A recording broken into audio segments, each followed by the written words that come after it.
When it's very busy. Once the other day, somebody they've already said it's going to take at least 10 days to get that together. And that right there, just think is going to confirm what I suspected all along. The state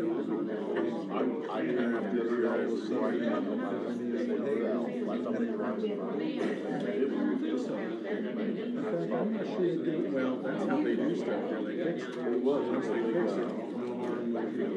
I saw it.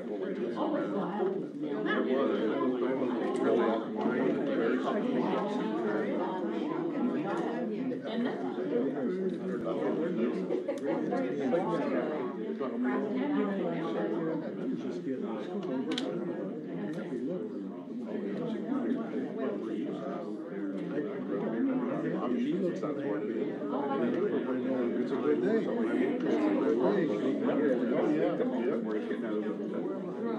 It was a picture for years.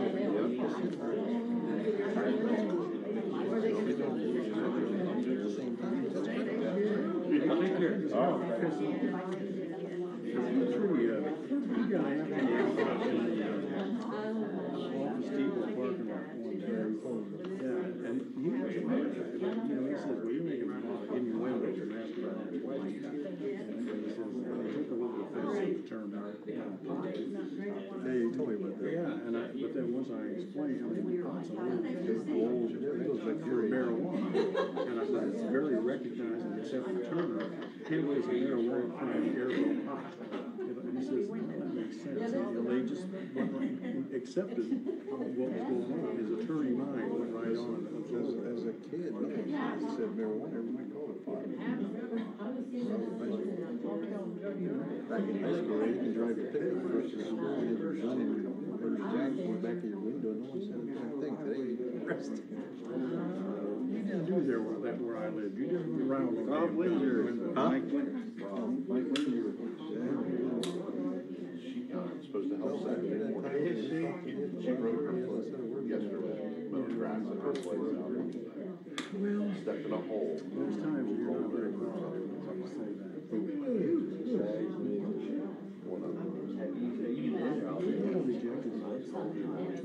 They've been painted.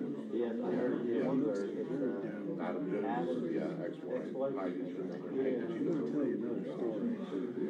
I had a funny feeling before this with my wife.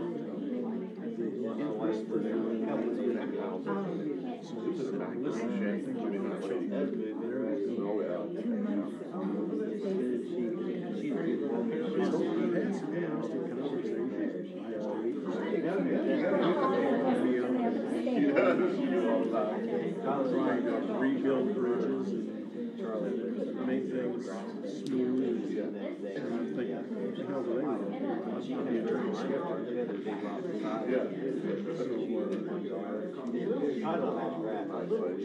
It's interesting. That's what I was. I guess that you have but you feel good when somebody comes to you. Yeah, And that type of thing. I wasn't sure just how well they evolved. She's excited. I get up this morning, it was 4:30, I got up and had my coffee, I was doing my work, 6 o'clock, and I read Today I kind of have a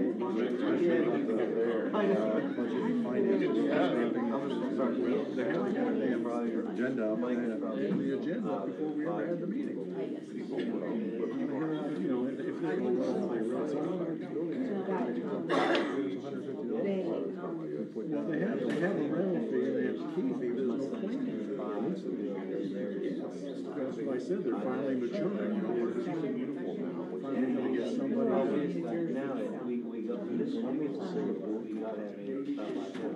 I moved out after 3 years. My landlord over there from the condo I rented.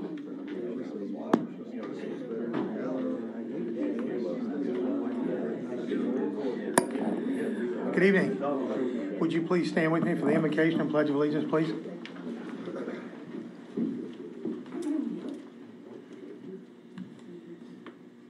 Father, we gather here tonight to conduct the city's business.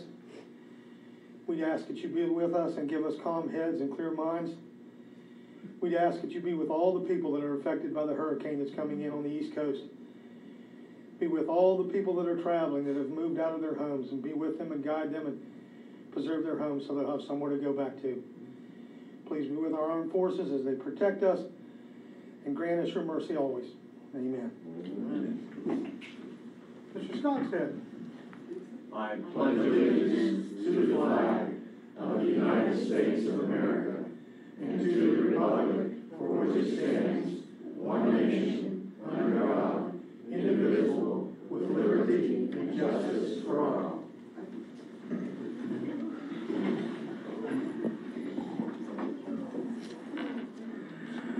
This evening we have 4 people that have signed up to speak to council. So, Mr. Nonamaker, you're first.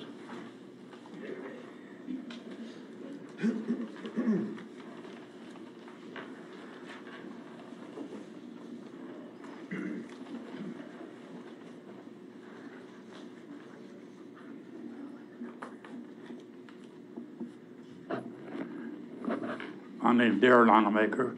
I live at 1409 31st Street in Vienna, West Virginia. And I just got a couple of things I want to say tonight.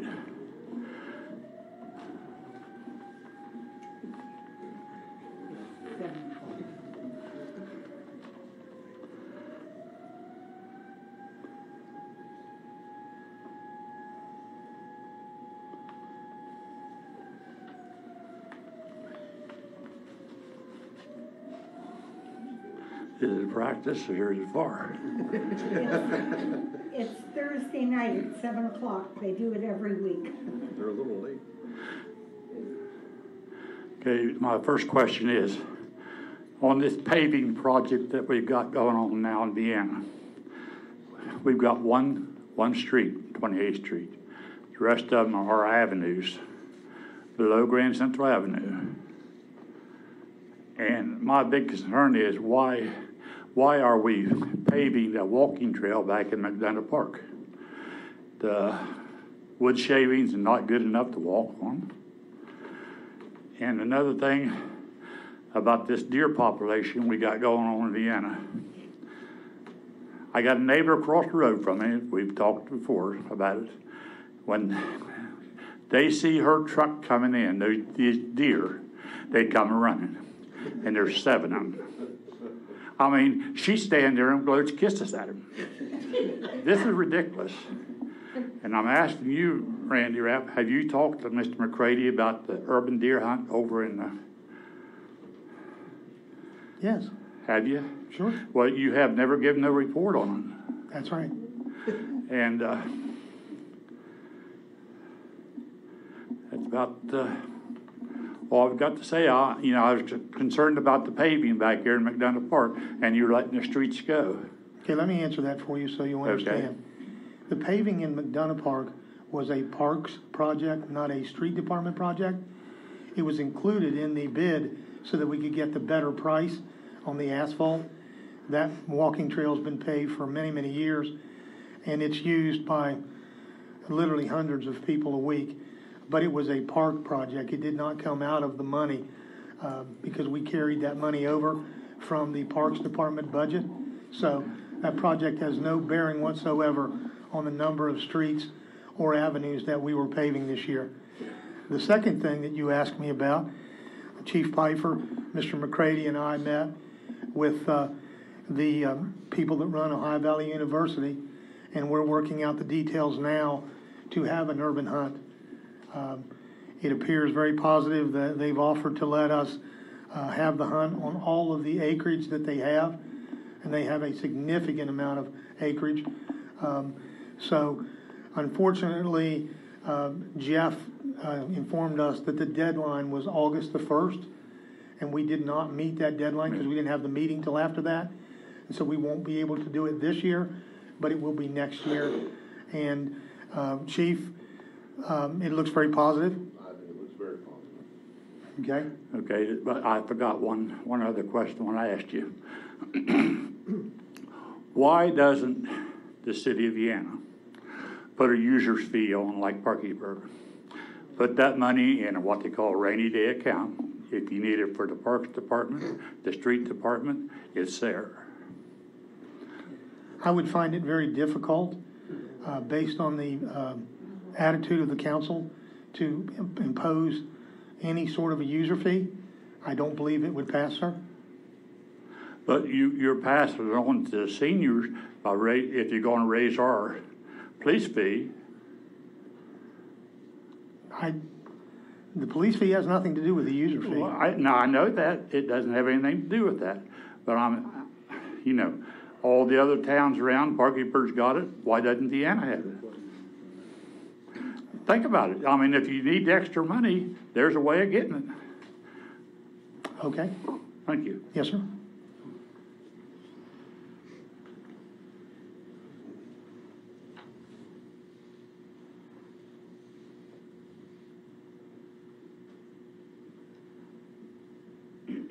Mr. Salson?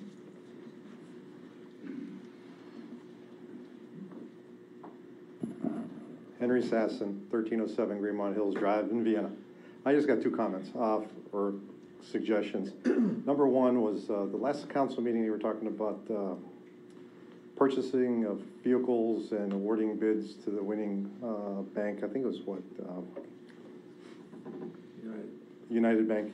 Has the city considered, instead of just putting bids out and going to the banks, to also look at a credit union? Because when I moved here, I got a better rate from the credit union when I bought my home, as well as when you get a car rental, or I should say when you look to purchase a car. We open the bid up to anyone that's a banking institution. It's hard to tell the difference nowadays between a bank and a credit union. So, but United Bank has given us such a tremendous rate that they were the low bidder. Okay, because I can remember the vehicles I've purchased and everything else, I've always got a better rate at a credit union than at a bank. And I looked at like 5 or 6 different banks, with them being one of them. That's question number one. Second item is, I haven't been to a Vienna utility board for a while, water board, because it's during the day and I'm working. But the one that I did go to, our city attorney was there, and there was an agenda and stuff passed out, and I just got that paper out the other day. One of the things that we ought to look at too, to save money, is the paper stock that's being used. The agenda was printed on a very thick paper stock. And if you go to a regular type of paper stock, over a box of stuff, and you start adding it up, it can save you guys some money. Okay. That's all I got. Before you leave, let me give you an update if I could. You asked me for information about the boat ramp. Oh, yeah, about the cost, yeah. No. I have gotten the information back from the Corps of Engineers. There was never a permit ever issued for that boat ramp at 12th Street. As a matter of fact, they issued orders to have it demolished. And so there is no permit, there never was. And, they went as far as to get the higher government offices involved to have that thing removed. And I don't know why they didn't, enforce it, but there is not and never has been a permit for that. Okay, did you ever find out from Mayor Gene Ford how much they pay each year to clean up after floods and all that stuff? I do not know. You don't know? No, okay. I don't. Thanks.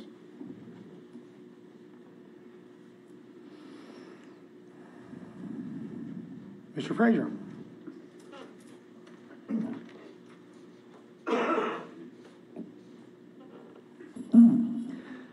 Good evening. My name is Greg Frazier. I live at 1210 22nd Street here in Vienna. I want to make a correction. Last month when I gave my speech on repealing the police fee, I made note that the budget carryover was $879,016. Mr. Larry Wilson shared a FOIA with me, and I now believe that amount to be $1,233,737 as the correct amount. Additionally, I mentioned something about seniors on a fixed income. Mr. Bibby had some concerns about what it meant to be on a fixed income. I'm on a fixed income, and I'll tell you why. I worked at Kroger Company for 43 years, and I receive a pension for those 43 years. That pension is X amount of dollars per month, per year of service. That amount will never change. It doesn't matter if inflation is 1,000,000%, my income is never going to change. I just wanted to let you know what that meant. On reconciliation of funds, I have noticed for the past, well, I got a FOIA about a month ago, and it had 3 reconciliations on it. Plus, I had some reconciliation forms from January, February, and March. And I noticed some consistency in those forms. It's at capital reserves each month. There was an adjustment of $1,421.24. And I'd like to know what that was for. What was that line again? $1,421.24. It normally appears at the first of the month, but in January it was the 24th, I believe, because we had special meetings at the first of the month for budgets. I would appreciate it, Mr. Leach. Thank you. Actually, that's it. Thank you.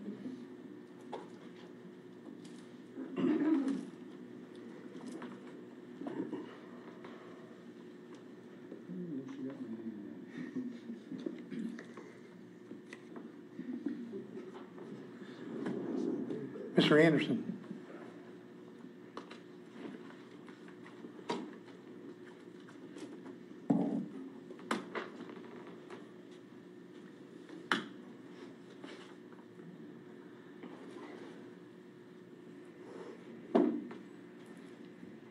I'm mainly concerned about, is there not an ordinance about keeping yards mowed?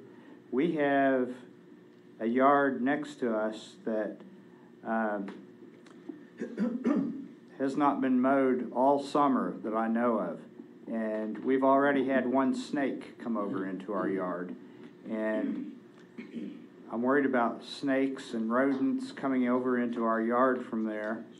I thank Roger Conley. We reported it to him about a week ago, and he sent over, I guess, ordinance people over to them, but nothing has still been done. And the grass is about a knee high over there.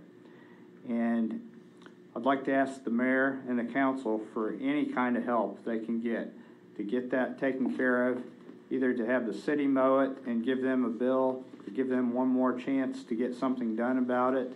And I understand the homeowner was out of state for a while, but the daughter was living there, and I don't know if she threw it away or what, but nothing has been done, and we're very concerned about this condition. It's a eyesore to the town of Vienna, and safety issue as well. Just appreciate any help that you can do about that. Mr. Anderson, would you give me the address, please? Yeah, we live at 1308 24th Street in Vienna, and I can't remember the exact address of theirs, except they are to the east of us on the other side of the double or thick pine trees all the way. They've got a row of about 40 pine trees out to the It's backyard. 1310, Mayor. I had that on my list Okay. to bring up later, but it's 1310, and I think there's also, you had an issue, and I think I saw that when I drive by as well, a couple abandoned vehicles that's Right, been sitting there yeah. on the street for a long time, no license, no stickers. Right. Appreciate it. You're 1308? Yes, 1308 24th Street. Then it can't be 1310. That'd be next door. It can't be next door. If it's across the street, it's got to be a different Oh, address. no, it's a next door neighbor. Oh, it's a next door neighbor, On the okay. east side of us. I got you. I'll look into that. Okay, thank you.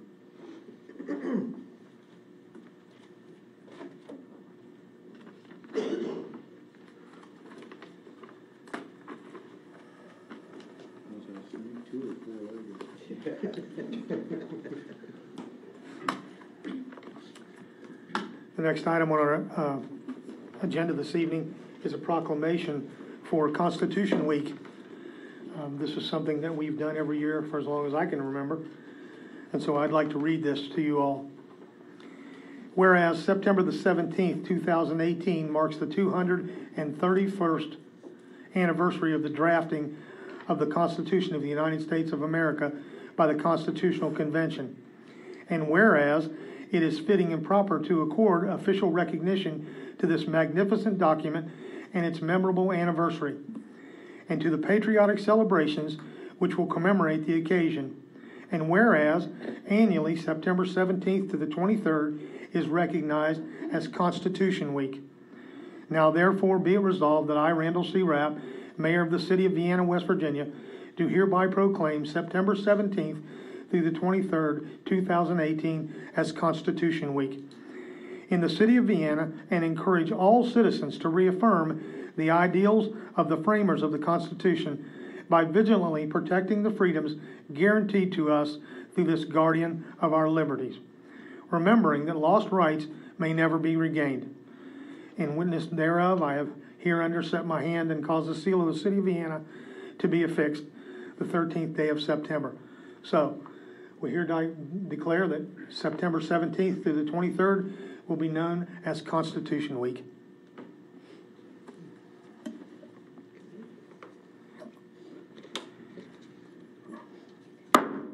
I'd like to call to order this regular session of the Vienna City Council for September the 13th, 2018.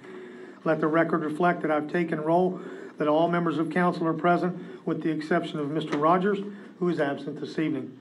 Having a quorum, we will proceed. The minutes from the regular council meeting held on August the 23rd, 2018 have been printed, posted, and circulated. Are there any corrections to the minutes? If there are no objections, then the minutes will stand approved as posted. Report of the treasurer, Chairman Leach. Yes, Your Honor. That reconciliation fund provided by Finance Director Amy Roberts dated September 13, 2018.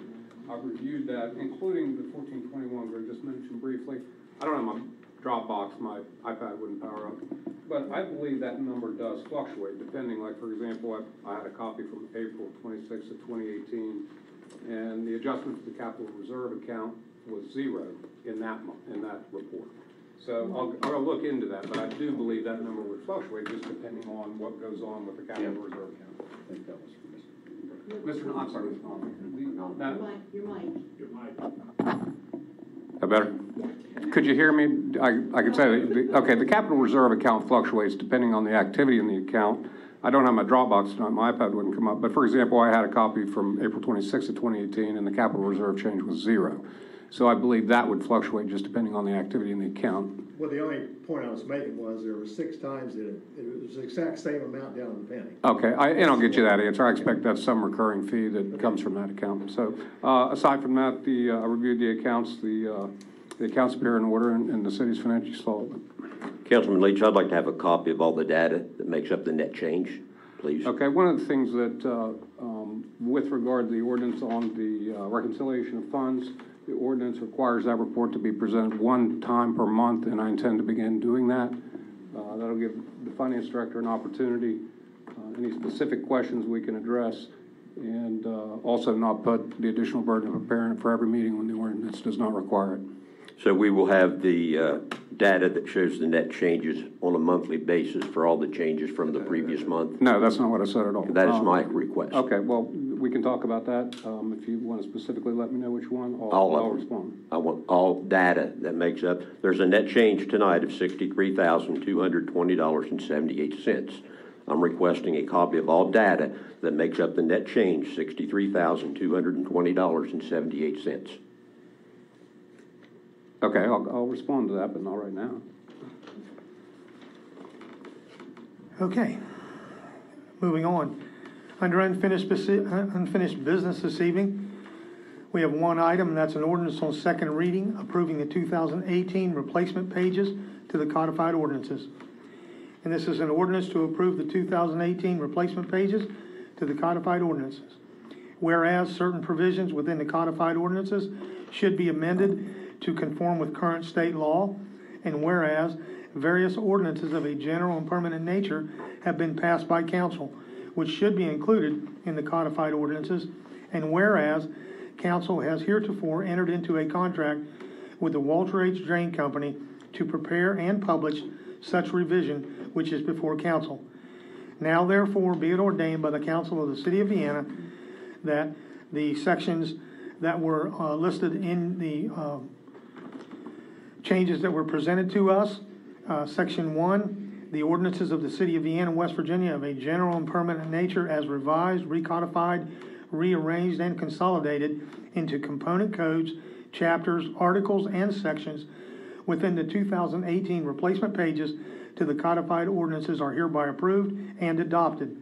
Section 2, the following sections and article are hereby added, amended, or repealed as respectively indicated in order to comply with current state law.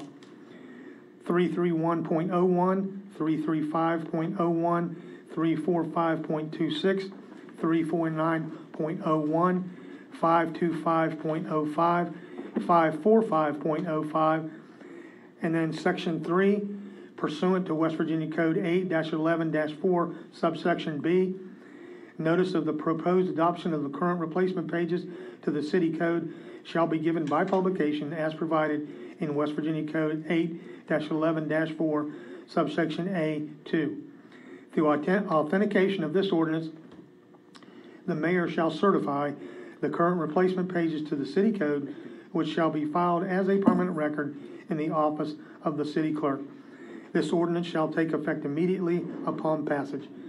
I'll entertain a motion for the approval on second reading of the 2018 replacement pages to the codified ordinances. So moved. It's been moved and seconded that we approve on second reading the 2018 replacement pages. Is there any discussion? Hearing none, then I'll call for the question. All those in favor on second reading of the ordinance to approve the 2018 replacement pages, please signify by raising your right hand. All those opposed, same sign. Motion carries unanimously. Moving on to new business. The first item on our agenda this evening is an ordinance on first reading, repealing section 729.04 of the police fee. This ordinance repeals Article 729.04 of the codified ordinances of the City of Vienna. Be it ordained by the Common Council of the City of Vienna that Article 729.04, under the heading of exemptions of the Vienna Municipal Code, is hereby repealed. I'll entertain a motion on first reading for the passage of repealing Article 729.04. So moved. Second. It's been moved and seconded on first reading that we approve the repealing of Article 729.04. Is there any discussion?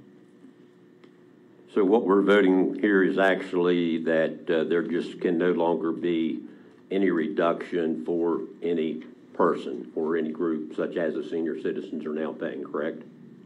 That is our opinion. That is the opinion of our city attorney, and so we are following his advice and correcting that part of our ordinance.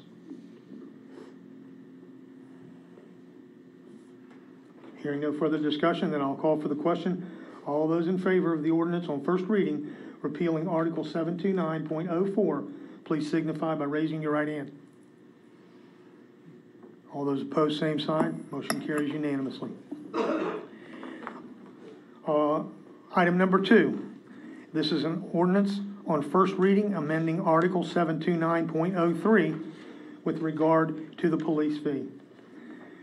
This is an ordinance amending Article 729, Police and Fire Services, specifically amending the police fee collected in 729.03. Be it ordained by the Common Council of the City of Vienna that Article 729.03, fees, is hereby amended as follows. For the continuance, maintenance, and improvement of the special services of police protection by the city, there is hereby imposed upon the users thereof, that is to say, collectively upon the occupants of each residential premise, each manufacturing plant, and each business premise from and after October the 1st, 2018, an annual fee or charge of $42 per year. This fee shall be payable in monthly payments in the amount of $3.50 each, beginning October the 1st, 2018, and on the first day of each month thereafter, so long as this article remains in effect. I'll entertain a motion for the approval on first reading of the ordinance amending 729.03. So moved. So moved. I move. Okay. It's been moved and seconded that we approve ordinance amending 72903. Is there any discussion? Yeah, I have a question about this. So what this does, it's almost like we have two political solutions, and we need a common sense one. I think what you're trying to do is you're going to raise what the seniors pay now from $205 to $350. I just don't like those options. I mean, I don't, because Roger Conley brought this up, and I don't want him to be portrayed as a bad guy, because I know he doesn't want to raise the seniors or take money from the police fee. You know, I brought up the last session, the last council meeting, why can't we have everybody pay the same thing as far as raising the seniors? I know that's not an option, so I didn't know how these options came about. Why is it this number? Why are we raising everyone to $350? Because that's a raise to seniors. I know your intention wasn't to raise the cost of what the seniors paying, but then again, it was your intention to eliminate the police fee. So the common sense thing to make it simple, cut and dry, would be raise everyone or get everyone to the 205 that the seniors are paying now. You know, so there's no increase for the people, for the seniors. That's what I'm concerned about as far as that goes. So, and that's not an option we've been given. So I didn't know how we came up with the 350 because I know I wasn't part of it. If you take the original $215,000 and you divide it equally, that is where the $3.50 came from. Okay. It lowers the rate for the majority of the citizens in Vienna, but yet it maintains that budget item amount that we need in order to fund our police department. I would like to move that we amend that amendment. Mr. Conley, we will get to you in just a moment, sir. I'm sorry, I thought you were done. No, I'm done. I want to make sure Okay. Mr. Elam's done because it was his question. That's the whole thing. He asked me where that number came from. Yeah, and I don't want to raise what the seniors are paying is what I'm saying, and this ordinance does, so I'm not interested in raising what the seniors are paying now. Even if you reduce the amount to the majority of the people in Vienna?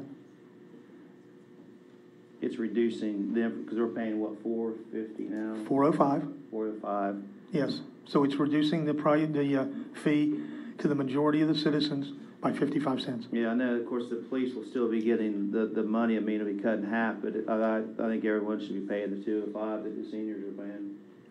Is that possible to do that, or? Only if you amend the ordinance.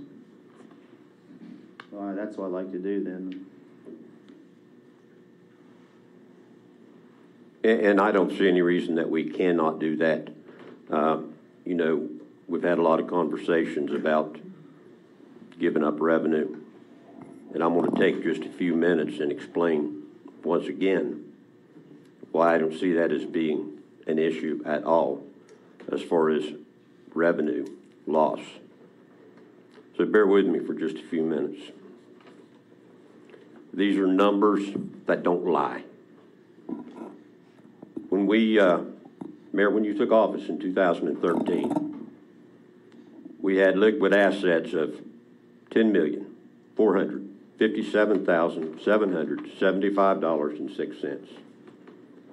Today, literally today, we have liquid assets of $6,351,267.50. There's $4,106,508 less in liquid assets today than there was then. And it even goes beyond that. It goes way beyond that. We talked about, we did a reduction in B&O tax. Yeah, we did. We did a token reduction in B&O tax. If you go back 5 years prior to the 1% sales tax, the B&O tax averaged $2,869,632. In the year 16-17 budget, and that was an actual number, the B&O generated $2,650,415. So B&O is down around $220,000 annually. But while the B&O is down around $220,000 annually, the 1% sales tax by the end of this fiscal year will generate additional revenue of somewhere in the excess or in the around about $12 million. And we're talking about being concerned about losing $120,000. Got two things to say and I'm done on this particular point. Number one, the numbers proves that we're financially able to reduce it to 202 that the seniors are paying now. And yes, I want to reduce it to 202, even though the rest of them are dropping down to 350. We can afford to go to 202. And the reason that, as I see it, we have a problem with giving up that revenue is because we spend all of the revenue. You know, we're not only talking about in a very short period of time being down over $4 million in liquid assets, we've got around $12 million in home rule money, and 1%, that's nowhere other than pet projects, I'm sorry. So we can afford to cut out $120,000 to keep the citizens from paying more money.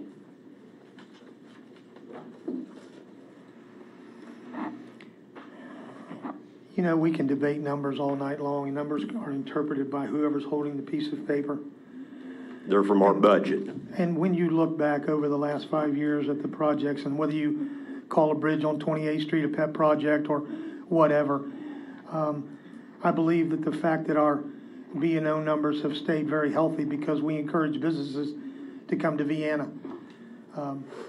Right now, there is a very nice number of new businesses that are going to open within the next month, and it's a tribute to the economy in Vienna that our businesses do so well.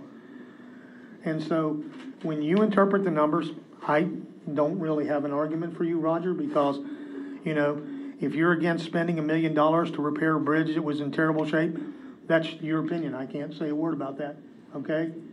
But I can also tell you that there are no guarantees, and based on the numbers that we've received in the past, yes, our economy's healthy, but that doesn't mean it will be next year. And so, you know, I stand by the numbers as presented because I believe in the pet projects, as you call them, that we have done for the city. I think that we've invested this town's money very well, and we're still in excellent shape. And so, I'll entertain a motion for the amendment since, you know, there was something brought about it, but that's where we're at now. Well, I make a motion that we amend the number from the 350 to 202. Second.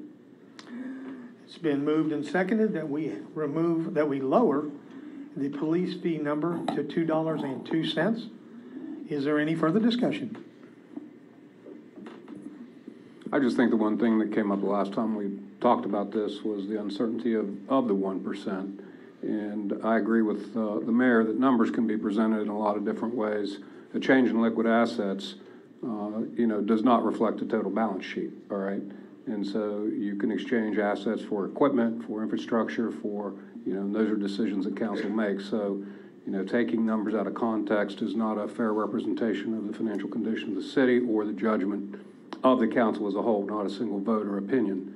And then also with respect to, you know, the seniors and the police fee and the overall, the reduction to all of the citizens, you know, according to Data USA, a 2016 survey of the poverty rate in Vienna, by far, the largest segment of those living below the poverty level in Vienna are females aged 25 to 34, interestingly followed by males aged 6 to 11, which I think if I looked into it further would bespeak single moms, you know, with their kids. That's where our poverty level is by far the highest in the city of Vienna. So I think adjusting the police fee to benefit all citizens and adjust what was uncovered when Roger initially brought up the changes to the police fee, I think is reasonable, and then particularly with respect to the uncertainty of the 1% home rule, maintaining our revenue streams. And one other, I don't know if I can amend it this way, but also because there has been so much discussion of whether the police fee is designated to the police department simply because it's in the general fund, if that's not already stated somewhere, and it could be, so there's no need to do that, but if it wasn't, I wanted to clarify that is earmarked for the police department. So, you know, for those reasons, I agree adjusting the amount to all citizens of Vienna, and I also agree with keeping it at the amount proposed by the original reading of the ordinance. you know, I'm a senior citizen, and so I could take advantage of that. But I have to say that I believe 100% in the police department of the city of Vienna. I do not believe that any reductions in the equipment or the services or the manpower that we have are justified. We have, without a doubt, the safest record for our citizens. I know last year when the numbers came out, we were ranked 4th in the entire state of West Virginia for safest cities, and that's based on crime statistics. And so, for me, yeah, I don't like paying taxes. I hate paying taxes. But I can tell you right now, I will gladly pay the Vienna Police Department that extra $2 to maintain the level of service that allows me to go to sleep at night and not worry about somebody breaking in my house or doing things. And I mean, I just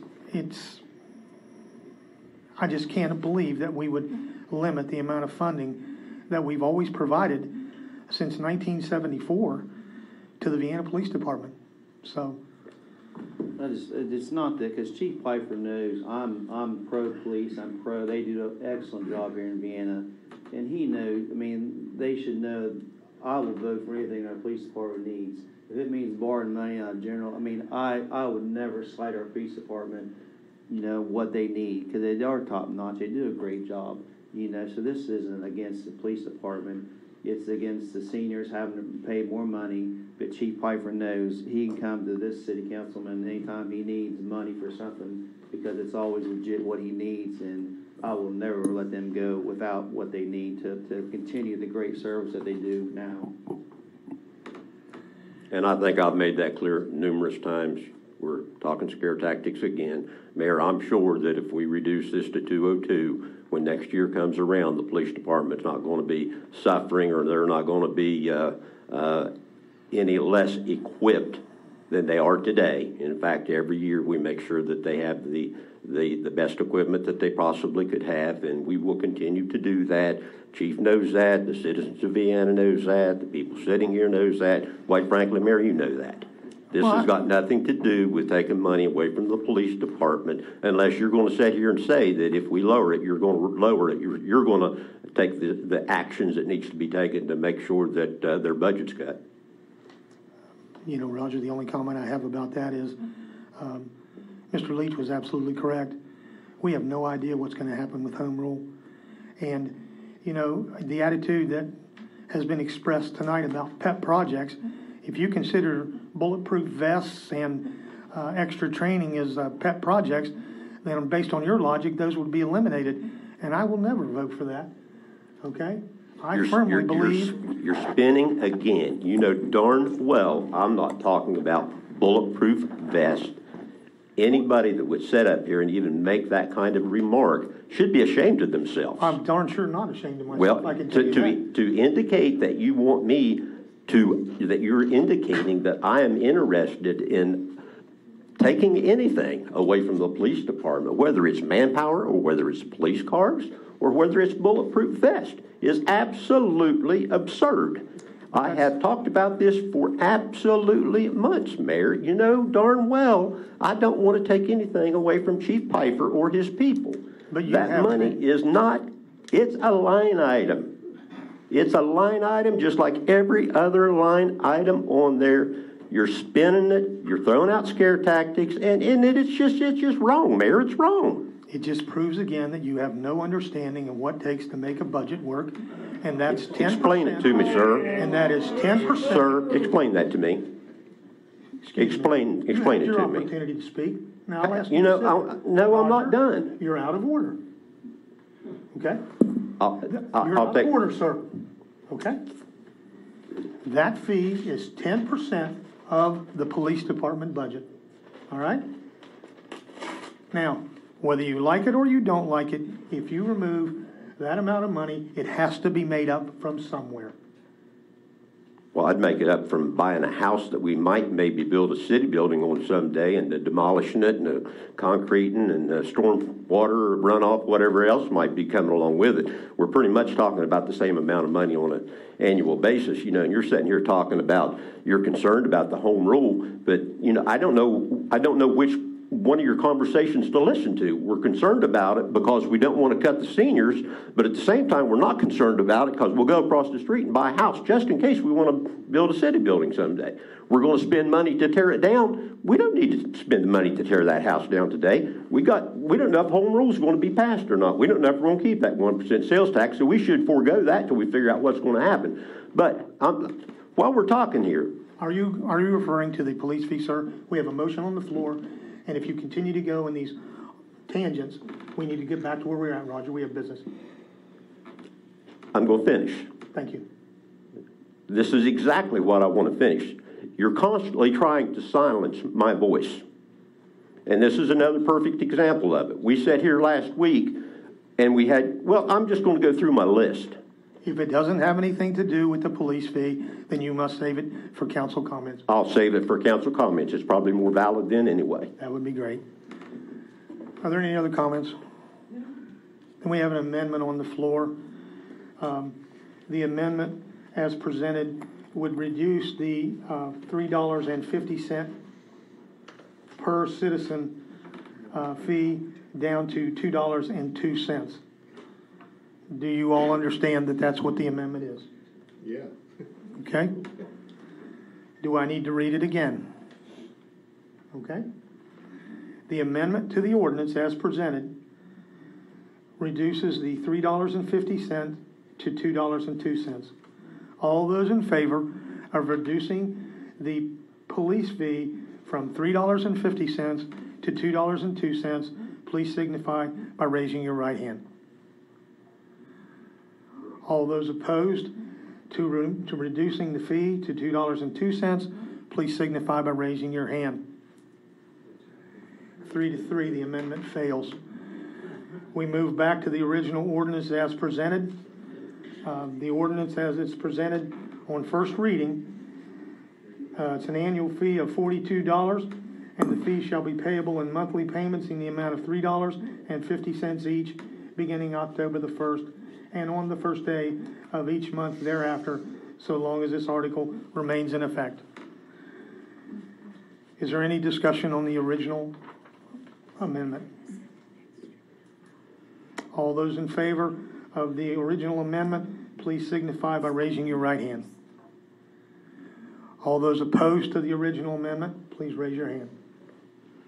3 to 3, it's a tie. The ordinance fails. The next item on our agenda this evening is a resolution supporting home rule as a permanent program. Mr. Skogstad, if you wouldn't mind, would you read that? I didn't bring a glass of water tonight. Resolution supporting home rule is a permanent program. Whereas the City of Vienna supports and requests that its legislators and the governor pass and sign legislation removing the sunset date in West Virginia Code 815A and making the home rule program a permanent program in West Virginia. And whereas the future economic progress for the state of West Virginia is directly tied to the success of its municipalities. And whereas the intent of the legislature in enacting a home rule pilot program was to provide municipalities with the framework in which to explore new ideas and evaluate the results, to determine the viability of implementing solutions on a statewide basis, and empower the municipal citizen with local control at the local level. And whereas the pilot program for municipalities in West Virginia was passed in 2007 and has proven success stories that have advanced the participating cities, thus benefiting the surrounding regions and the entire state of West Virginia under adoption of innovative, cost-efficient, and business-friendly implementations of home rule ordinances. And whereas the successful audit conducted by the PERD, which allowed the pilot program to continue, has also given the legislature and the public an opportunity to evaluate the viability of these innovative approaches to improve urban and state development. And whereas the home rule pilot program has been used in the city of Vienna to reduce the B&O taxes, streamline administrative burdens, and produce economic development specifically. And whereas for this laboratory for democracy to continue with successful outcome, the legislature must continue home rule as a permanent program. To deny the passage, the results will be a legislative choice of municipal winners and losers. Now, therefore, be it resolved that the City of Vienna will work with the West Virginia Municipal League to reconstitute the work of the stakeholders group representing the Fire Marshal's Office, Department of Transportation, and the Department of Revenue in areas of concern that were addressed in the 2017 veto message to assure completion of the full legislative process and the continued success brought to the state through this program.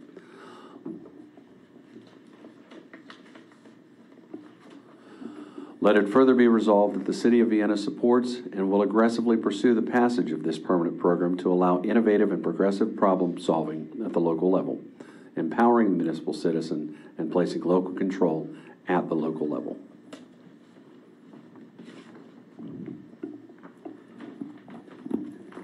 The passage of the home rule ordinance as a permanent program has done many things for the city of Vienna and the other cities across the state of West Virginia.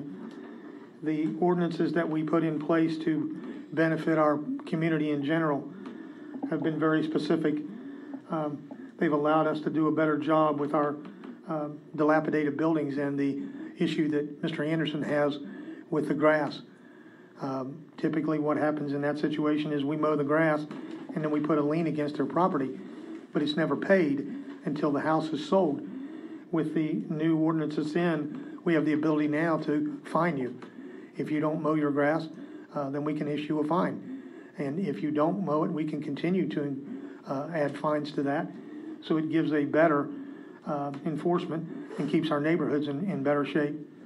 It's allowed us as a city to go in with other cities like Williamstown and St. Mary's, who are small like us, to buy products in bulk so that we can get a better price. We've bought road salt like that for the last 2 years, and we all benefit from that. It's allowed us to institute things to improve the stormwater of our town. If you have a wreck in Vienna and a wrecker comes to haul your car away, they are required to have a spill containment kit so that none of the transmission fluid or gasoline or antifreeze goes down into the storm drains. That way we maintain the integrity of our water system. So there are lots of other things that have been done with the home rule other than the 1 cent sales tax. And yes, the 1 cent sales tax has allowed us to do many projects. And so I hope that you all will support this resolution because it's very important not only to the city of Vienna but to the state of West Virginia. Statewide, it's returned $72 million back to local communities as opposed to being sent to Charleston where you have to apply for a grant or something to get the money. So by putting it right back into our own areas, we use that money for projects that are decided upon by the council with the input of our citizens. So it is a benefit to us, and I hope that we can convince the legislature to make this a permanent program. So I'll entertain a motion for the approval of the resolution supporting home rule as a permanent program. So moved. Second. It's been moved and seconded that we approve the resolution supporting home rule. Is there any further discussion? Hearing none, then I'll call for the question. All those in favor of the resolution, please signify by raising your right hand. All those opposed, same sign. Motion carries unanimously.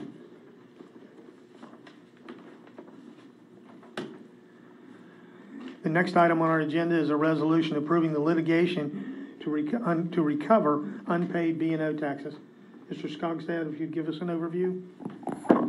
Yeah, I've been working with Amy. One of the things that we've been talking about is we have several businesses who just aren't responding to sending letters.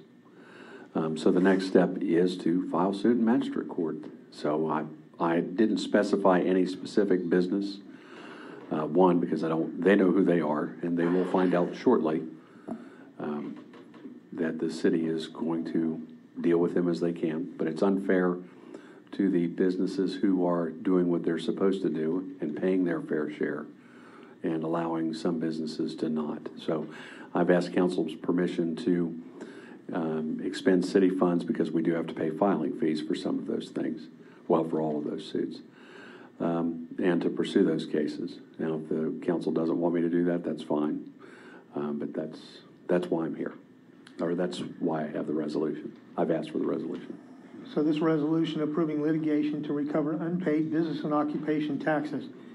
Be it resolved by the Common Council of the City of Vienna that it hereby authorizes the city attorney to undertake whatever legal means is necessary, including litigation, to collect business and occupation taxes and any related fees and costs due and payable to the city of Vienna. I'll entertain a motion for the approval of the resolution approving litigation to recover unpaid business and occupation taxes. So moved. Second. It's been moved and seconded that we approve the resolution approving litigation. Is there any further discussion? I think just one comment, Russ, is I don't know whether it would do any good, and you'd know better than I would, to send them like a 10-day letter, and even with a copy of the resolution and say, Well, I may do that. I've sent them, they've been sent several letters from Amy. They've been sent letters from me. I can send them a letter, and maybe I'll do that because it ultimately, stamps a lot cheaper than a suit. right, filing. But if it doesn't work, I mean, we're prepared to deal with it. But thank you for the suggestion. Any other comments? And I'll call for the question. All those in favor of the resolution approving litigation to recover unpaid business and occupation taxes, please signify by raising your right hand. All those opposed, same sign. Motion carries unanimously. The next item is a resolution adopting the top 10 best practices for newly elected officials. Mr. Leach. Thank you, Mayor. Yeah, as I mentioned last council meeting, I came across this in the Municipal League newsletter, and it's for top 10 practices for newly elected officials. And I think one of the takeaways that I've learned in being on council for the same amount of time as Mr. Eam and Mr. Conley is that there is a cumulative institutional knowledge that you need to acquire to do this job, that government does not function either by requirement of statute or by custom and usage, as does private business, and I operate private business as well. I think that some of the key points in the top 10, I think they're all applicable, but the understanding the form of the government of our municipality and respect the roles and responsibilities of the municipal officials. Our city is run by our department heads and with the oversight of council, and I think that that's something that we have to respect. I think that number 5, voice your opinion on issues, defend your position, don't be disrespectful or engage in personal attacks, because I don't think that fosters the kind of teamwork that we do need. And I'm not, and this is true for every member of this council, this is not indicative of any behavior of any other than just what we should be striving to achieve in managing the city's business. And I think that, as I say, there are 10, they're in our Dropbox, and I think they can be referred to from time to time. Number 9, I think bears mentioning. Remember, the majority vote establishes a policy position for your municipality. After the vote, respect and communicate the adopted position regardless of your individual position prior to passage. So I think if just these basic common sense rules that are, again, the cumulative knowledge of cities being run all over West Virginia and probably beyond have had input in this, it's a little bit of a guidepost for us to keep our government running smoothly, civilly, and on a positive note. So that's the reason I've asked this resolution be adopted.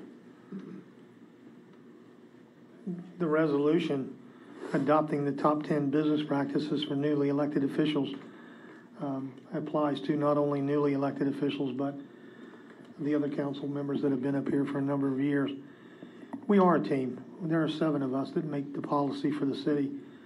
And I think that's one of the things that we need to work on very diligently is respect each other's opinions, but come to a consensus of what's best for the city of Vienna and work together as a team. We're not always going to agree. We never have. But I do believe that the issues that are brought up in the top 10 best practices apply to our situation as well as every other city. So I'll entertain a motion for the approval of the resolution adopting the top 10 business practices for newly elected officials. So moved. Second. It's been moved and seconded that we approve the resolution adopting the top 10 best practices for newly elected officials. Is there any discussion? I'll call for the question. All those in favor of the resolution adopting the top 10 business practices, please signify by raising your right hand. All those opposed? Motion carries unanimously. The next item on our agenda this evening is a bid approval from the Parks Department in regard to T-shirts. Sealed bids for the purchase of sports and work shirts for the year October 1st, 2018 through September the 30th, 2019 were opened on August the 24th, 2018 at 9:15 a.m. with the following results. D&D Trophies, $22,615. Spectrum Creations / Shirt Tails, $26,212.50. After careful review of the bid proposals, the recommendation for council approval from the Budget and Finance Committee for the purchase of sports and work shirts is D&D Trophies in the amount of $22,615.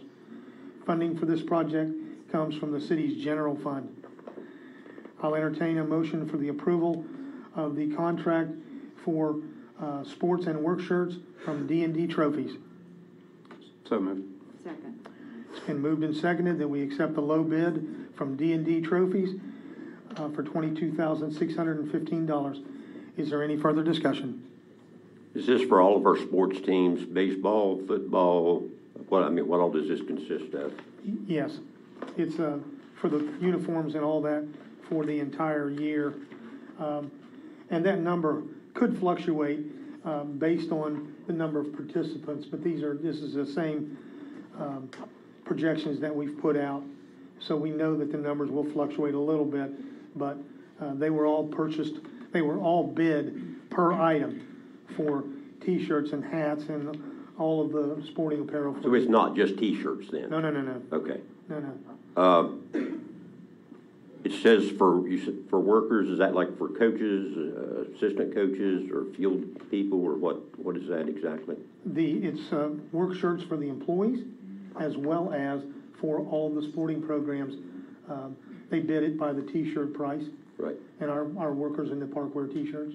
Okay, so it's the parks employees, not necessarily. Okay, I was looking at it as coaches, but that's not what we're talking about. We're talking about literally our employees in the parks department. And our sporting teams. Right. Uniforms, etc. Right, I got you. Okay. Anything else? I'll call for the question then. All those in favor of the low bid from D&D Trophies, please signify by raising your right hand. All those opposed, same sign. Motion carries unanimously. The next item on our agenda this evening is item number 7. It is a bid approval for the demolition of the house located at 612 29th Street. Sealed bids for the demolition of the house located at 612 29th Street were opened on August the 20th, 2018 at 9 a.m. with the following results. Jimmy Harper Construction, $6,900. Empire Builders, $6,900. And J.C. Bosley Construction, $18,500. Empire Builders withdrew their bid. They sent a letter that they were too busy and did not feel that we'd get that project done in a timely fashion. So after careful review of the bid proposals, the recommendation for council approval from the Budget and Finance Committee for the demolition of the house located at 612 29th Street is Jimmy Harper Construction in the amount of $6,900. Funding from this project will be from the city's general fund. I'll entertain a motion for the approval of the low bid from Jimmy Harper Construction in the amount of $6,900. So moved. Second. It's been moved and seconded that we approve the low bid from Jimmy Harper Construction for the demolition of 612 29th Street. Is there any discussion? Yeah, I'll just allude to what Councilman Conley said earlier. Last council meeting, we're talking about not knowing what the home rule is going to be. We've spent $80,000 on the home. Now we're spending $6,900 to demo it, and after that, they'll become something you got to get it paved and things like that. I just think about with the uncertainty. I don't know what the rush is. $6,900 is a lot of money, but I think about maybe it's not a lot of money. Some people, to me, it is, but to the city, I run on pennies turned into dollars. And I think we continue to spend money to tear down the house, and we don't know what our future is. I think we don't need to do it this time. The house has sat there, and it can sit there for another year, for all I care, as far as but spending money to, it's just gonna lead into something else. So to tear it down, we're gonna have to do other things to it, just gonna continue to escalate in the cost of the, buying that house, so I'm gonna vote against it.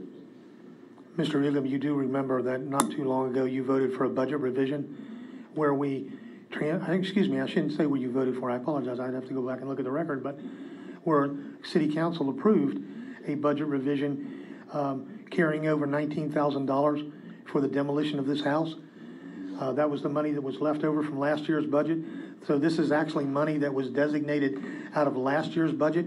It is not new money. And the $19,000, you know, the bid's $6,900. So, you know, we're going to have $12,100 left over that will go back. So I don't believe that logic of the pinching pennies applies in this situation, because this is money from last year, and we've gotten it done for about, you know, 1/3 of what the original estimate was. So that's my only answer to that, is this is not a new item. This is a carryover from last year's money. I think the comment I would have with respect to leaving the house standing, of course, it's a liability standing. We'd have to continue to carry insurance on it. It would be vacant. The insurance would go up. Even with the insurance on it, if it was broken into or something like that happened, caught on fire. So with regard to whether it's more of a liability on the ground or standing, I think clearly it's more of a liability standing.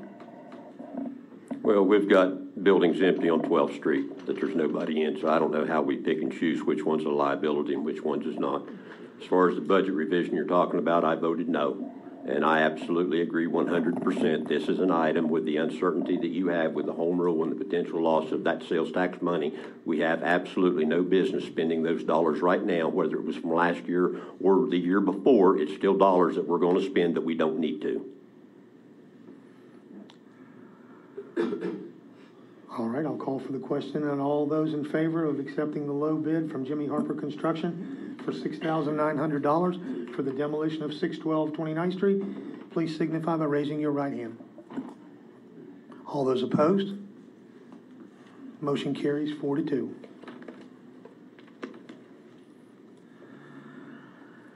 Item number 8 was being presented by the Parks Department. The Park Board has met, and they have made a recommendation to council based on the usage and the increasing costs of maintaining the building, that they would like a review done of the fees for the rental of the community building and the other parks. Mr. Elam is the representative to the Park Board. Mr. Elam, any comments on this? No, I just, overall, general, I mean, with Steve Black, he's doing a phenomenal job. I mean, he's uncovering things that needs to be addressed, and I just commend your hire on Steve Black. He's on it, and he's going to do a good job for the whole sports stuff and the park. So I commend him on the job he's doing so far. Okay, thank you. So are they going to be making a recommendation after review of yes, it? This will not come back up on our agenda until October. Okay. It'll give you a chance to look it over. And if you have any questions, please ask Steve. He can tell you where all these numbers are generated, and there's a lot of information in the stuff that he's given you. It has comparative rates for Parkersburg and Wood County. And you know, it's probably, the community building is probably the most highly used building in the city. It's used, you know, almost every day of the year, up to 3 times a day by various groups. So take a look at that, read the information, and then if you have any questions, you know, you can obviously get them back to me, but Steve will give you a direct answer if you talk to Steve. The last item on our agenda this evening is a resolution for general fund budget revision number 2. This budget revision, Mr. Leach, would you like for me to pass you this and you can discuss this? Yes, that's fine.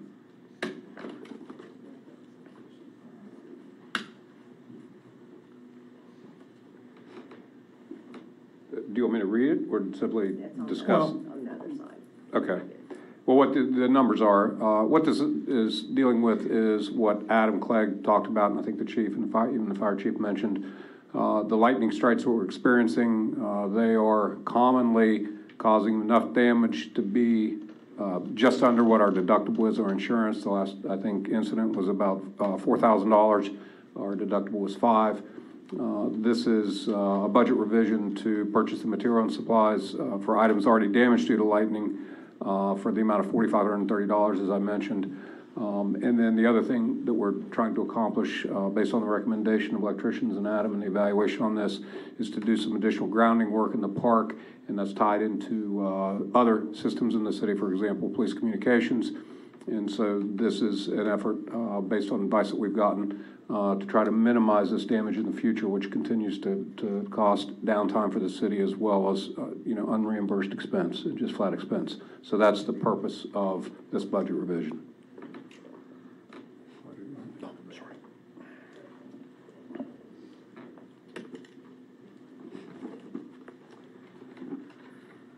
I'll entertain a motion for the approval of general fund budget revision number 2.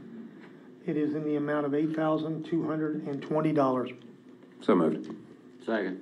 It's been moved and seconded that we approve general fund budget revision number 2. Is there any further discussion? All right, I'll call for the question. And all those in favor of general fund budget revision number 2, please signify by raising your right hand. All those opposed, motion carries unanimously. Unfortunately, because we've had so many electrical storms lately, there have been several of the buildings that have been hit by lightning or the equipment damaged.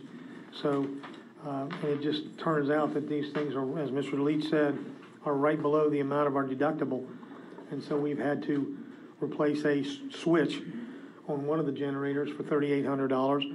And there's been, other things. So we may have more of this because we're going to see if we can get the system prepared so we don't have these problems with more grounding. That concludes our agenda for this evening. Before we move on to council comments, Mr. Anderson, I will call you back with an answer about the, your grass issue. But is your phone number 5414? 54. No, I got the first 3. I can read that. The last 4, is it 5419? 19. Okay. All right.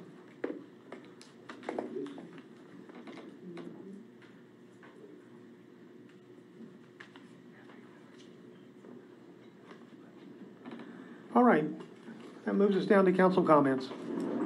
I got a question, Rod, this isn't a comment, but you get back to the B&O tax. How much are we talking about? How much is outstanding that we're trying to recover?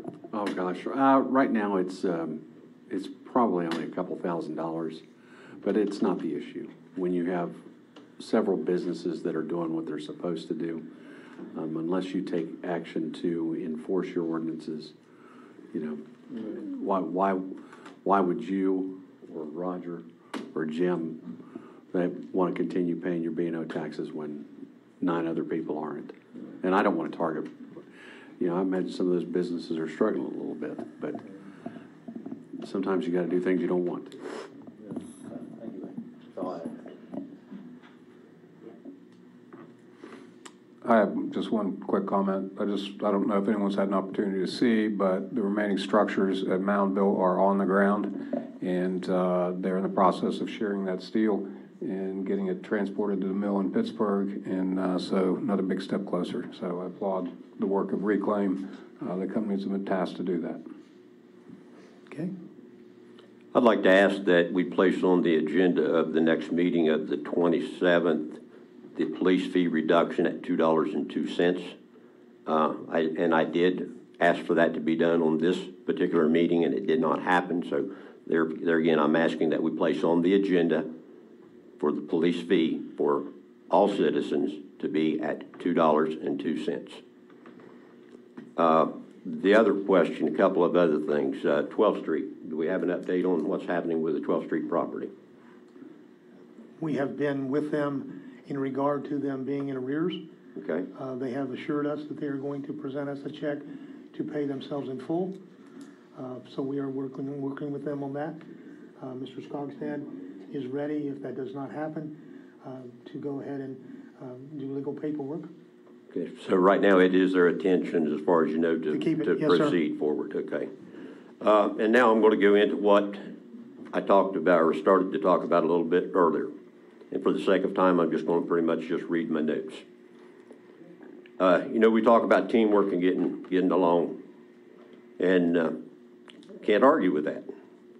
But at the same time, there's always an attempt to silence my voice up here.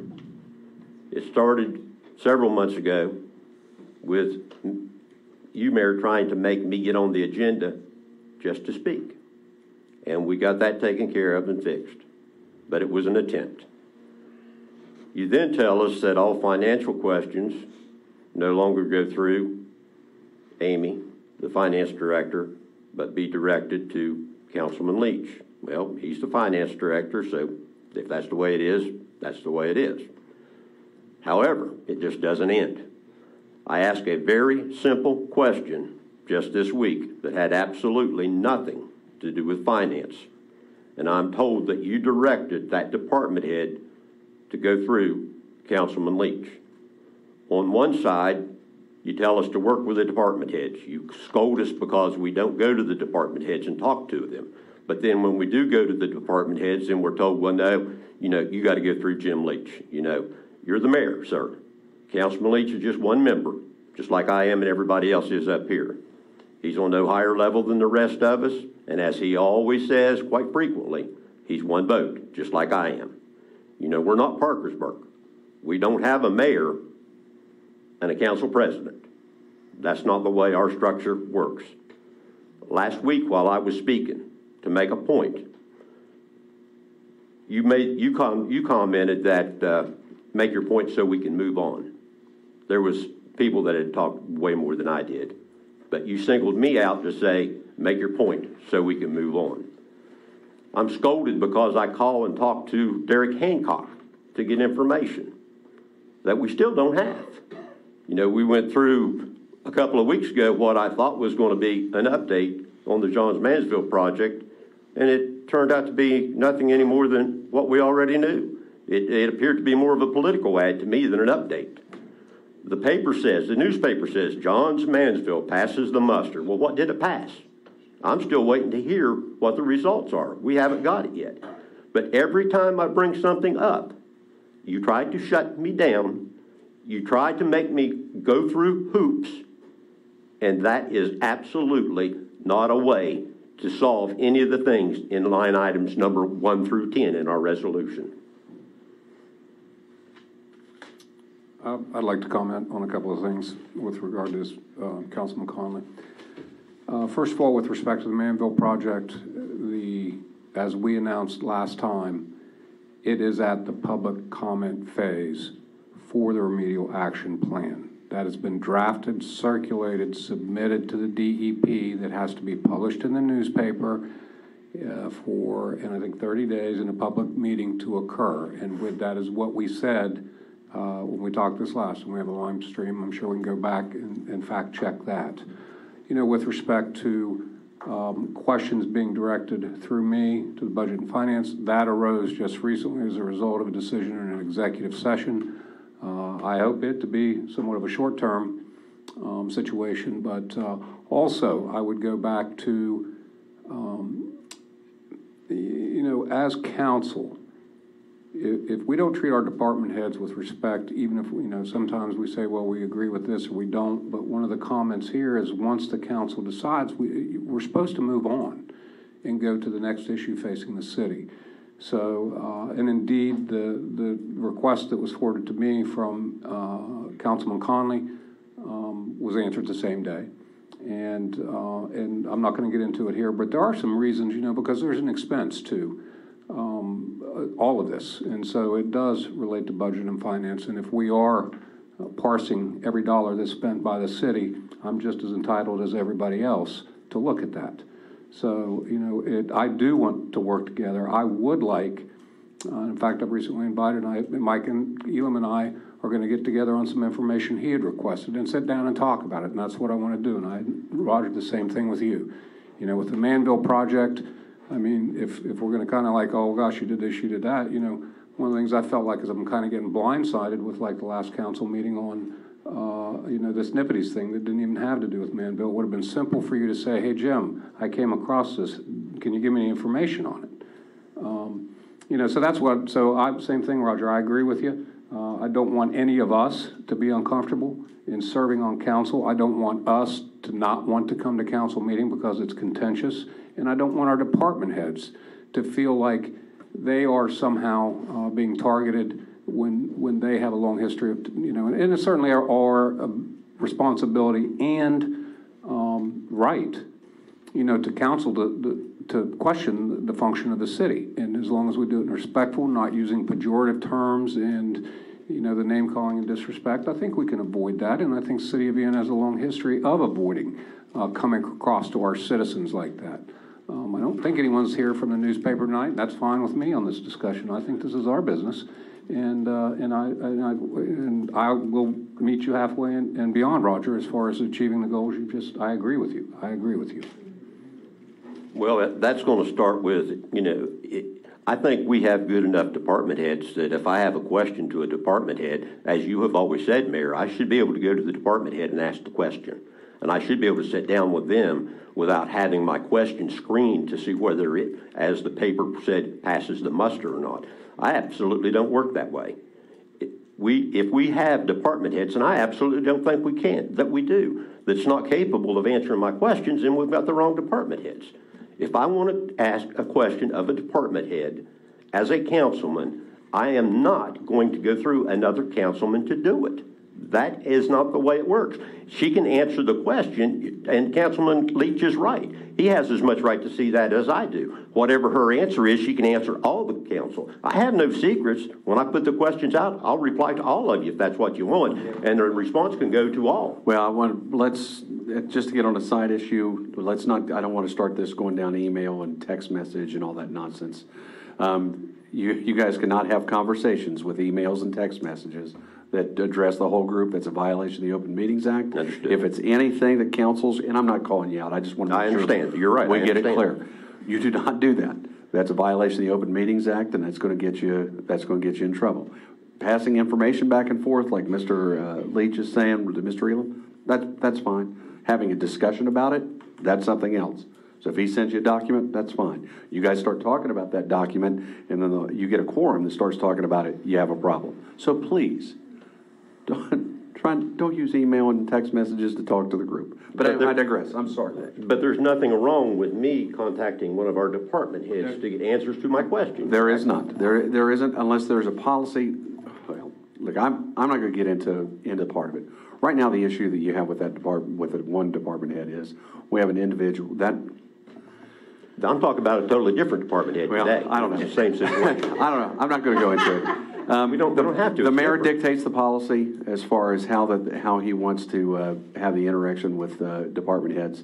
Council members are council members on Tuesdays. I don't make the rule. That's just the way it is. Council meets on Thursdays. So if the policy right now is that it goes through the council members, then that's the policy. I don't comment on the wisdom of policies. That's just the way it is.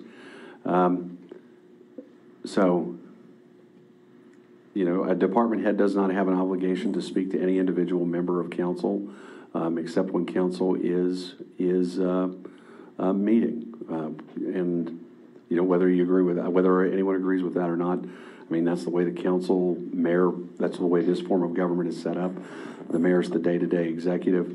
The council members meet to review legislation, budgets, and so forth. They meet every other Thursday to that effect.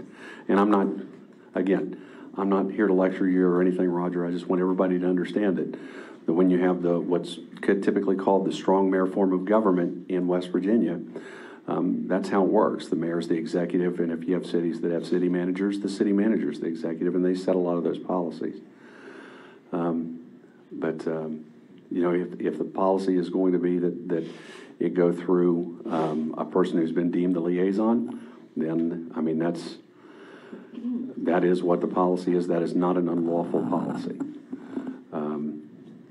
How you guys would choose to run your city, that's something else. If council wants to change that policy, you can pass an ordinance or resolution changing that, just like we did with the public comment thing.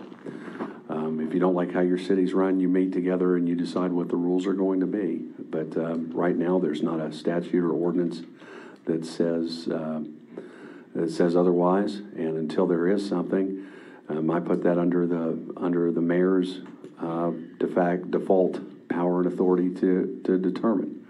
And I don't mean any of that with any disrespect. And when I say council members only have authority on Thursday, I mean, I don't mean that with disrespect either, but that's the way our system's set up.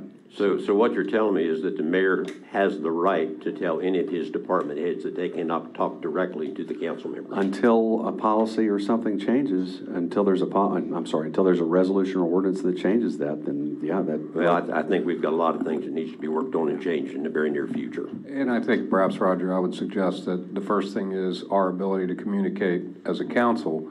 So before we start drafting ordinances or something like that, why don't we just talk in a way that doesn't violate open meetings? And again, obviously, you and I are allowed to have a conversation. That is not a quorum. And that's what I'm inviting, so that, because I don't think anyone's intent is to deny access to information to anybody. And I hope that you know, my whole point we're helpful to each other. I apologize. Yeah, I'm done. My whole point in everything that I do and say is absolute 100% transparency.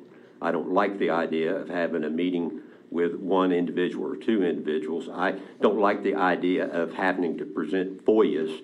You know, if we don't have anything to hide, then we should just simply say, I really appreciate you being interested and wanting some of the information that you have asked for. Thank you very much for your interest. Here's what you're after.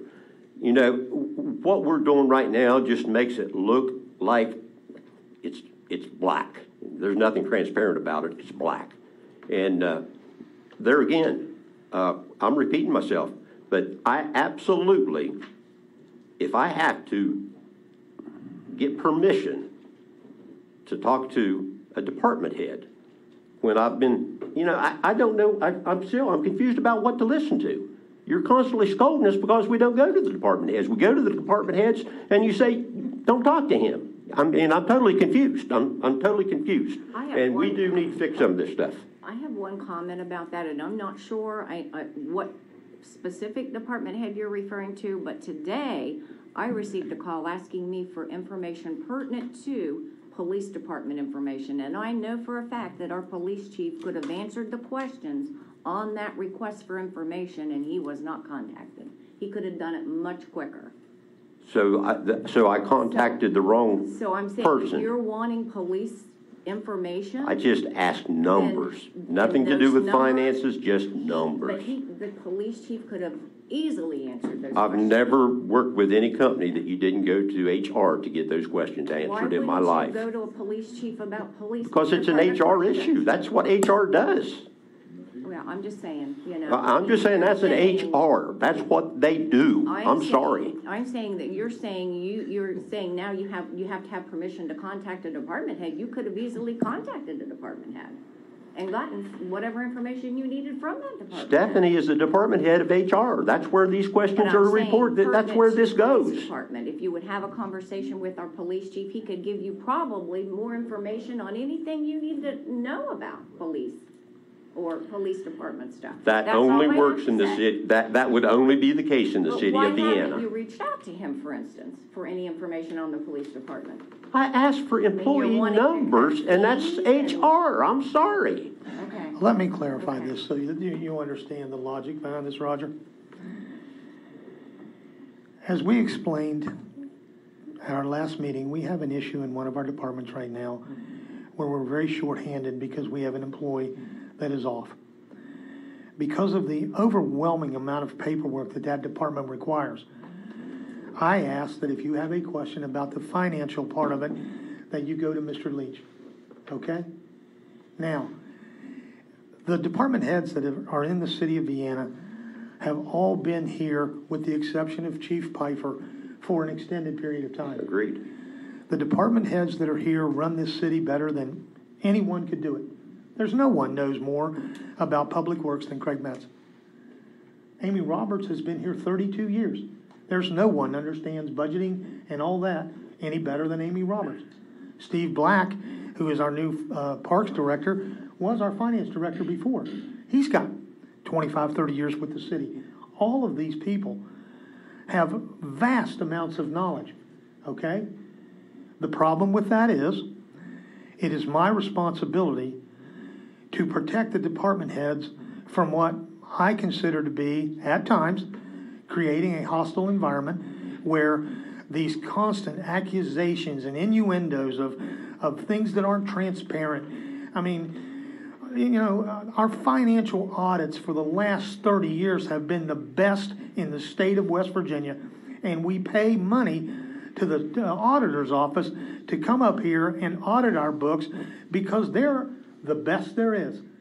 Because if you hire an outside firm, they submit that same information to the auditor's office for review. Well, we go right to step one and we get the auditor's office because they're the best. So there are no secrets when it comes to our finances. There is no secrets with the things that are, you know, in the black or whatever you want to call them, the dark.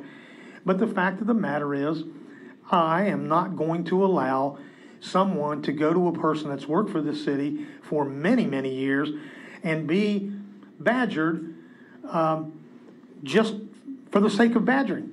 I'm not going to let that happen. I am not going to have a hostile work environment cause our long-term employees to look at me and say, hey, I don't have to put up with this, I'll quit. And that's happened. Okay? So we have policies in place. We have people that I think can get you the answers that you're looking for. Yes, I can honestly tell you, I wish that every council member spent more time in the departments. Okay? You need an understanding of what the department does that you represent when we get to budget time. Because when Kathy, who represents the police department, comes and says, we need 3 cruisers because we've got some that are 100,000 miles over, we have to have that. Okay?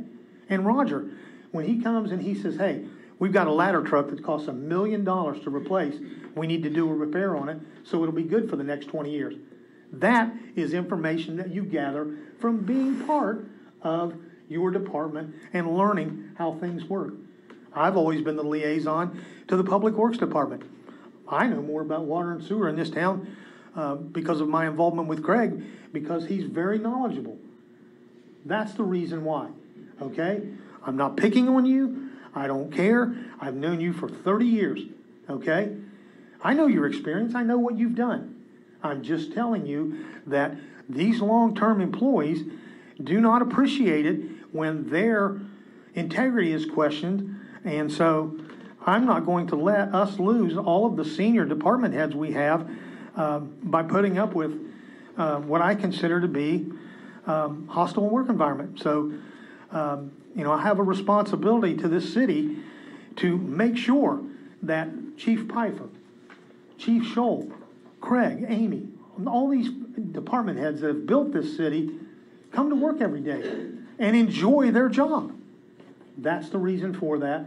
And, you know, you may not agree with me, but, you know, that's my reasoning. So it sounds like you're insinuating that I've created a hostile environment with some of the department heads. I would like to have a meeting with you and those department heads, because that has never happened. I have never treated any department head with anything but respect. I didn't call you out. But if you want a meeting, I'll be glad to sit down with...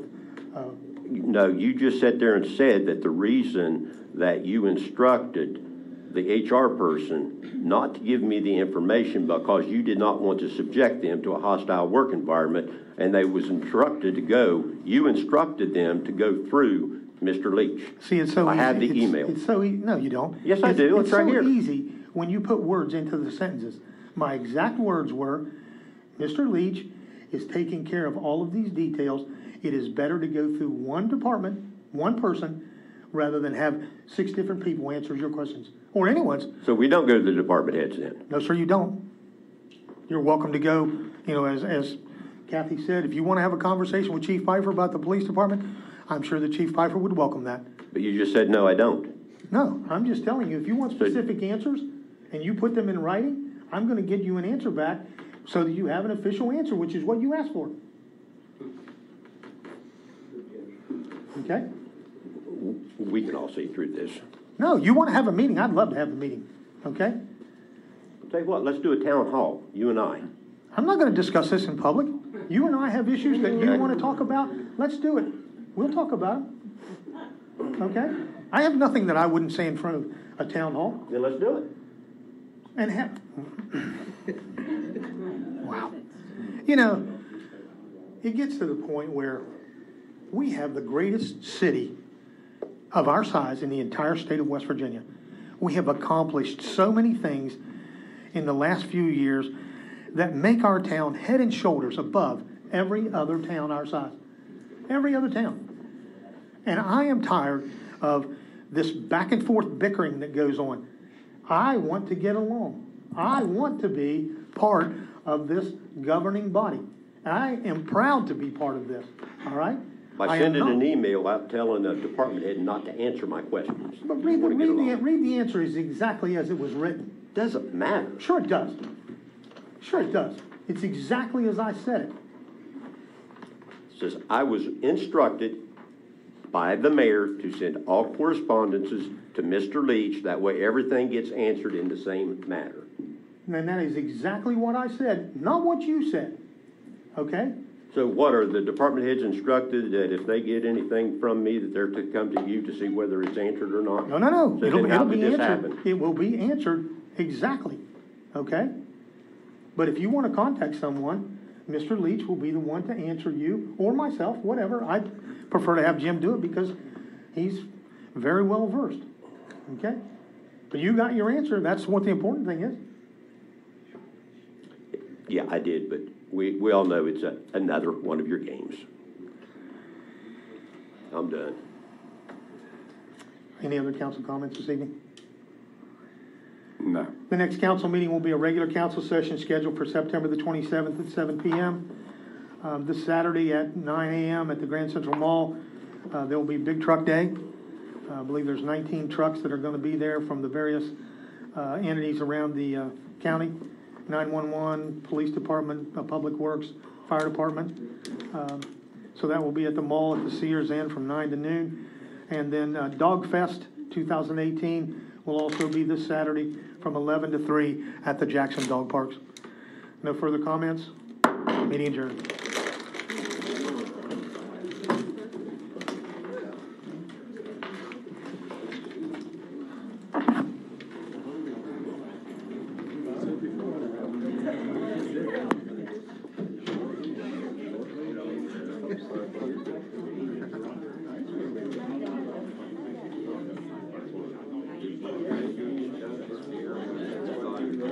That's right.